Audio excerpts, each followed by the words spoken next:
Hi, I am making a quilt, finishing up a quilt today. And one of the things I have to do in this quilt is I have to cut down to the size. Now, why would I want to do that? One is because, first of all, you don't want the dog ears out here. And the other one is you want to have accurate sizes. And sometimes for some reason when you're working with like half square triangles or doing flying geese, you just need to do a little cutting down. It's not very much. Like if you can see right over here, this is about all you're cutting off. It's just little strips. But cutting off those little strips can make all the difference in the world when you are sewing together all of these angles with it. But when you look at a ruler, sometimes, especially if you're working with one like this, let me get when you're working with one like this, you have like this half, 1.5, but you've got one here too. And so by the time you get, sometimes you get that on and you've got wide angles and black angles, you know, it can be kind of sometimes confusing. What lines are you working with and what are you doing, okay? And how do I know this? Because I made one of these up and I cut the flying geese wrong because I looked at the wrong number. So one of the things that you can use to help yourself with that is to get some of this tape. This tape is really thin. It has, they used to come in different colors. I think this is the color that we have in the shop right now. One roll is gonna last you forever, okay?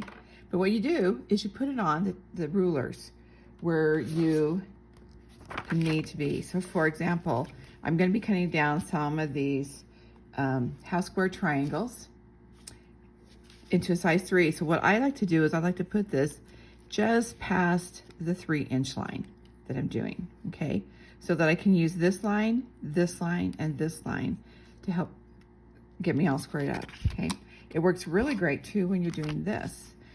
The confusing thing about this one is like these need to be cut down to 5.5 by 3 inches. Well, if you look, there is this little center line here, and then you see the 3, but there's this 3, and you know, 3's whatever, I don't know. Confusing if you don't have the right line. So I put it just past here to know that I'm working with this black line up here. So that's what helps me to remind myself that I'm going to be, you know, using the correct size. So let's just square up one of these with this and show you how this works. So here I have, you can see that I have this white line, but that's not the line I want to do it on. I want that line to be right there. So that is my center point.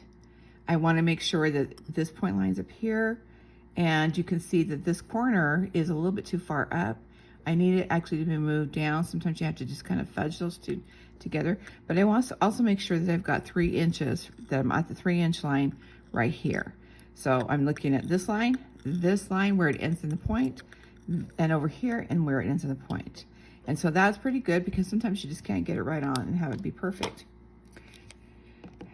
And I like using these, for this size, this little mat, okay? The rotating mat.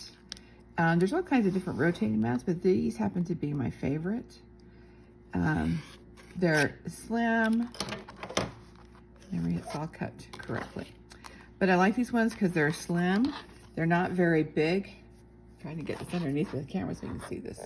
See, they're just really thin, like this. And so they transport really easily, and they turn really good. And I like that they've got these little finger things on the side too that make it easier to turn it. Okay, so when I look at these ones, I look at what is my straightest side, and so this one happens to be the straightest, so I'm just gonna cut off the dog ear here. So I've got that to work with. And I'm going to, again, do the corner here, the line there, here, and then I wanna make sure that I'm pretty much lined up that way so that this diagonal is truly a diagonal, that it goes all the way from point to point, and that's what I'm looking for. So I use this once because you just, there's so many lines and sometimes you just get so confused, and sometimes you're working with fabric that if you if you don't get it just right, you don't have enough to redo it. So there's my half square triangle. Perfect size for what I need it to be. So hopefully that's helped you, and hopefully being able to use tape like I have here, this round tape like this, again, it's gonna last you forever. It's really great. So you should pick up some of this on our site. I'll put the links below. Thanks.